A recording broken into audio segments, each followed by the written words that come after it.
Olá, boa tarde. Começa agora mais uma edição do Gazeta Entrevista. Seja muito bem-vindo. Obrigado pela sua audiência, obrigado pela sua atenção, pela disponibilidade em discutir conosco, em querer saber os problemas de ordem política e de interesse público aqui da nossa região. E hoje, vou lhe dizer, os dois primeiros blocos do programa são blocos muito importantes, porque o que vai estar em discussão aqui é a atuação e as ameaças que estão sendo feitas à atuação de uma das instituições de ensino mais importantes do Acre, que é a nossa Universidade Federal do Acre, né? A gente não precisa nem ficar aqui detalhando a importância que a UFAC tem para a gestão pública local, para as várias comunidades acreanas, mesmo nos municípios mais isolados, sempre tem um pesquisador subindo o rio, descendo o rio, sempre tem alguém com algum tipo de política da UFAC em algum lugar daqui. Então a UFAC ela tem uma importância muito grande, muito grande. E, infelizmente, essa importância ela não é valorizada, né? Não é valorada pelo governo federal, não tem sido. E aí não é uma exclusividade só da UFAC. Foi notícia em todo o país a possibilidade da Universidade Federal do Rio de Janeiro fechar as portas mesmo. É uma instituição já de importância para o país, né, ali. E, enfim, é um governo, eu vou só lembrar aqui a você, eu não vou falar novidade, eu vou só lembrar para você que as universidades federais foram classificadas, né, pelo ministro da Educação de então, como locais que promoviam balbúrdia. Você se lembra disso? Que as universidades federais promoviam balbúrdias, as universidades federais tinham plantações de maconha em grande escala.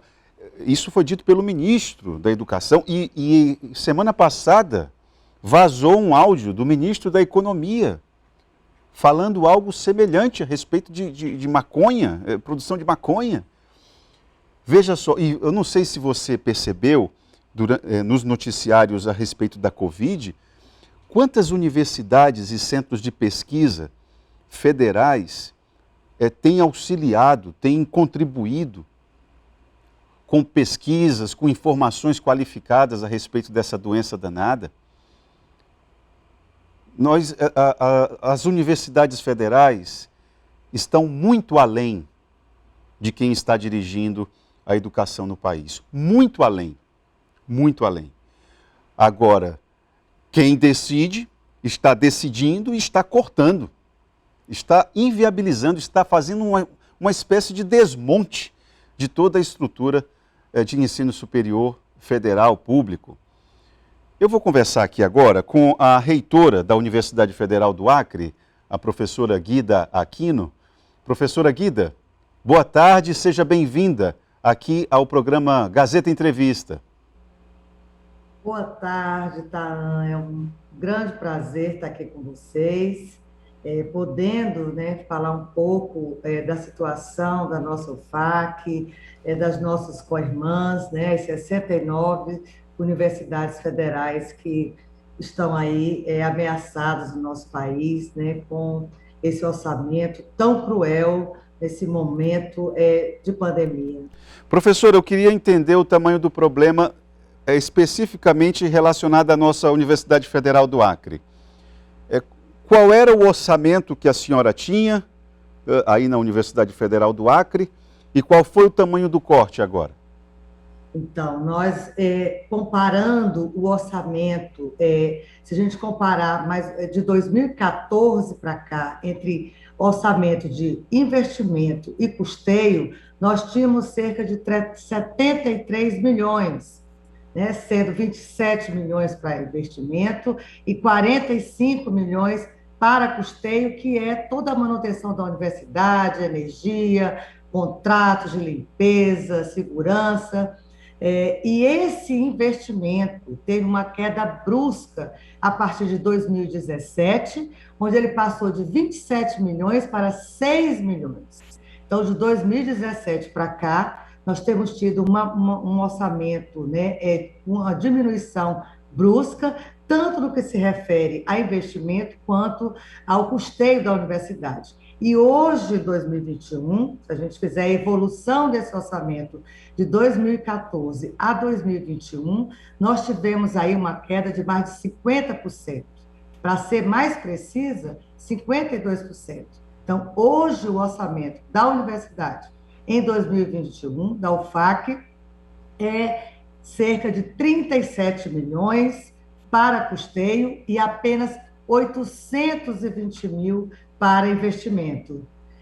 Sendo que, tá, desses 37 milhões de custeio, nós estamos aí com um bloqueio de quase 14%, que corresponde aí de mais de 5 milhões de reais.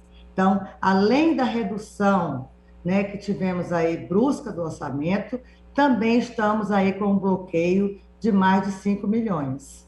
Professora, quando a senhora fala, só para que nós possamos entender melhor, quando a senhora fala a respeito de investimento, verbas carimbadas para investimento, né? Que tipo de investimento é esse, professora? O investimento é as obras da universidade, para que a gente possa ampliar os espaços da universidade, equipamentos que são equipamentos permanentes para a instituição, que são equipamentos para pesquisas, né? Porque o custeio nós temos que comprar insumos para os laboratórios. Já o capital, que é o investimento, são, além das obras, os equipamentos que os nossos pesquisadores necessitam para que a gente possa continuar fazendo ensino, pesquisa e extensão na universidade. E aí, tá, eu vou ser agora mais precisa de 2019 para cá, que é justamente o meu mandato, né, enquanto reitora da universidade. Nós saímos aí, então, de um orçamento tanto de custeio quanto de investimento de 51 milhões para 37 milhões. E ainda estando com esses mais de 5 milhões bloqueados. Então, nós tivemos aí uma redução da parte de custeio, que é a manutenção da UFAC, né, para os contratos, né, do dia a dia, conta de energia, de luz, tivemos uma perda aí de mais de 13%. Investimento, então, a UFAC cresceu, nós crescemos, a área física da UFAC cresceu nesses últimos 7 anos mais de 40%, né? E em alunos nós crescemos mais de 23%. E aí a gente tem uma redução de investimento de mais de 87%. Então, o que é que eu tenho hoje, em 2021, para investir na UFAC? 823 mil. O que é que eu faço com 823 mil? Eu não compro livro para a biblioteca, que livro é um investimento também para a universidade. Então, nós estamos aí com uma situação muito grave, né, da UFAC, juntamente com todas as outras universidades, né, mas que nós precisamos, Itana, de um apoio do parlamento, né, federal. A nossa bancada precisa nos auxiliar nesse momento para que venha aí um projeto de lei do Congresso Nacional que possa suplementar, que possa, na realidade, recompor o nosso orçamento. Professora, eu queria entender o seguinte, qual é o pano de fundo? A senhora que participa das discussões com outros reitores das outras universidades federais e institutos federais, qual é o pano de fundo? Qual é o cálculo que o presidente Jair Bolsonaro e a equipe dele fazem em relação a essa decisão relacionada às universidades federais? Eu vou traçar um paralelo aqui, professora, só um instante, por gentileza. Eu me lembro que na área de infraestrutura, por exemplo, isso ficou marcado na gestão pública. Estradas. Quando uma determinada região, a iniciativa privada, entendia que aquela região seria estratégica para que aquela estrada fosse privatizada, tivesse as concessionárias de rodovias, havia-se ali um acordo e o poder público passava a não investir mais naquela estrada. Deixava esburacada, um monte de acidente acontecendo, para que alguém, em um determinado momento, levantasse o dedo e falasse assim: opa, está na hora de privatizar. Se privatizar essa estrada aqui, esse problema acaba. Formula-se leis e a estrada é privatizada e tudo fica lindo. Com as universidades federais, o roteiro é o mesmo, é, professora? Qual que é o pano de fundo? Então, Itaana, de fato a gente vem sofrendo aí, um corte brusco, como você está vendo. Esse ano foi tirado aí mais de 1 bilhão de reais das universidades federais. O Ministério da Educação foi o ministério onde obteve o maior corte das despesas discricionárias, né? Porque quando a gente está falando desse orçamento, é um orçamento que não tem a folha de pagamento pessoal, né? É apenas custeio e investimento. E as universidades, de uma forma geral, esse pano de fundo das 69 universidades federais, foi retirada delas 1 bilhão e do Ministério da Educação 2,7 bilhões, né? Foi tirado aí uma despesa discricionária de todos os ministérios de 9 bi e o MEC teve aí uma redução de quase 3 bi. Ou seja, a educação ela não tem sido prioridade na política atual. Nós temos aí tido, para além do corte orçamentário, também a gente tem uma crise política dentro da universidade, né, com todas essas notícias que você já mencionou no início do programa, mas que hoje as universidades, elas dão a sua resposta, porque eu sempre falo, a universidade pública, ela é forte. Quem atuou agora da pandemia? Quem de fato teve uma participação efetiva nos seus estados com relação à pandemia?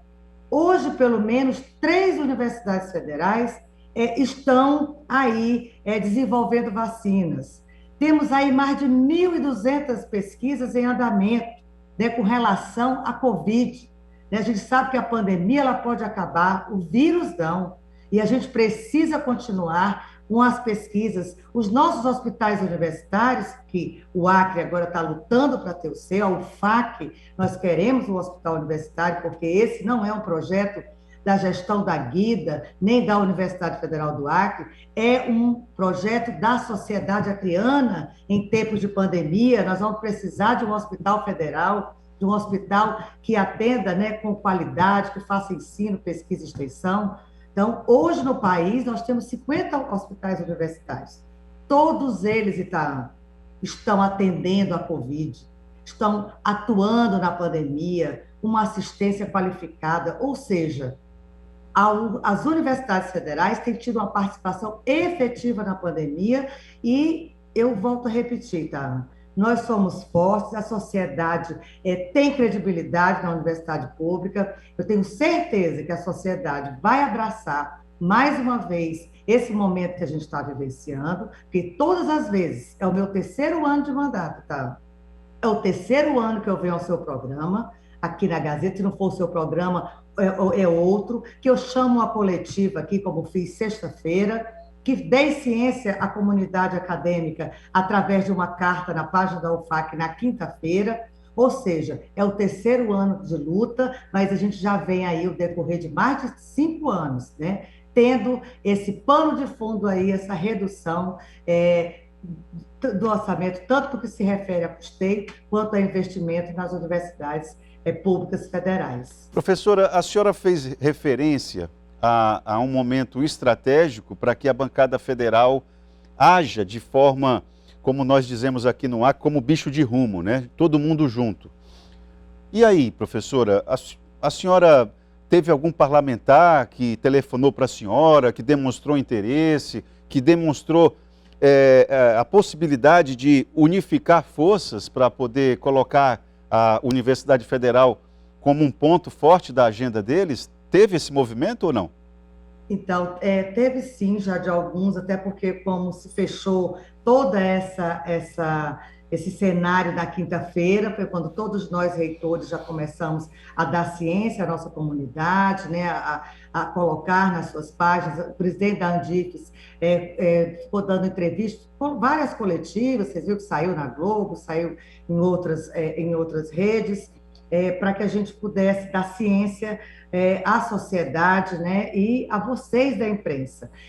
Eu já estou contactando a nossa bancada, né, para que mais que alguns, hoje, inclusive, eu vou fazer uma live com o deputado Léo de Brito e o deputado Daniel Zen, né, me convidaram ontem, eu vou participar, mas eu já estou contactando, né, a bancada para que colocá-los a par da situação da UFAC, né? E eu espero, Itaã, né, com esse contato, que eu já iniciei ontem, a gente já obter aí um apoio de toda a nossa bancada, né? Tanto a Universidade Federal do Acre, quanto ao Instituto, o IFAC também, que também sofreu os seus cortes, né? Então, a gente precisa que a bancada nos apoie, e ontem eu comecei esses contatos, vou continuar, e espero que eu tenha o devido apoio, eu não, a Universidade Federal do Acre possa ter o apoio, né, necessário nesse momento de grande dificuldade que nós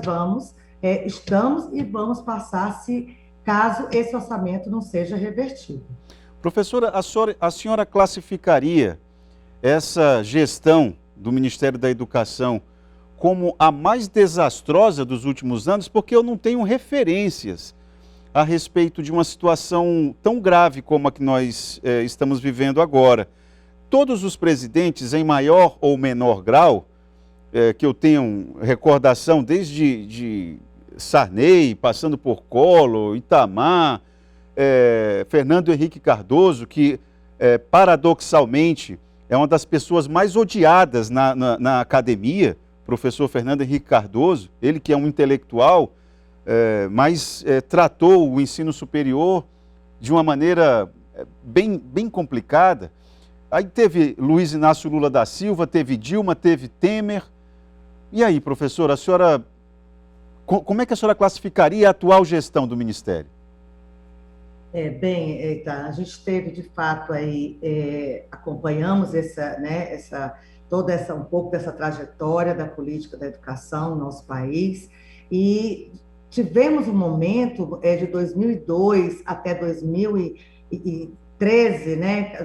Posso dizer que a partir de 2014 que a gente começou a ter essa queda no orçamento, a gente teve um momento de expansão das universidades públicas, né? Nós tivemos aí um aumento de campos, né, onde a gente pôde aí levar cursos para o interior, né? Inclusive, nós temos nosso campus Floresta hoje aí, no período que estava aí, a gente tinha o Reúne, que era aquele programa de expansão das universidades, e de fato, então, de 2014 para cá, a gente vem aí sofrendo, né, toda uma diminuição orçamentária violenta, mas a gente pode falar que de 2017 para cá, essa diminuição, principalmente no que se refere a investimento que a universidade precisa fazer, ela foi drástica, e aí eu posso dizer, a UFAC, de investimento, nós tínhamos 27 milhões em 2014, e chegou 2017 para 6 milhões. Então, foi uma redução drástica. E hoje, 2017 a 2021, nós temos uma redução de 6 milhões, que a gente já não consegue fazer muita coisa, que os 6 milhões, eu não consigo fazer hoje um bloco padrão aqui da universidade, sala de aula e parte de administração. Eu saí de 6 milhões para 820 mil. Né? Então, de fato, a política de 2014 para cá, a gente teve já uma piora, né? E agora a gente está aí num momento muito mais complicado. Professora Guida Aquino, nós vamos fazer um intervalo agora. Eu vou deixar uma pergunta em aberto, quero que a senhora responda no início do próximo bloco. Existe um desenho administrativo nas universidades federais que a Unicamp, a Universidade de Campinas, foi uma das pioneiras.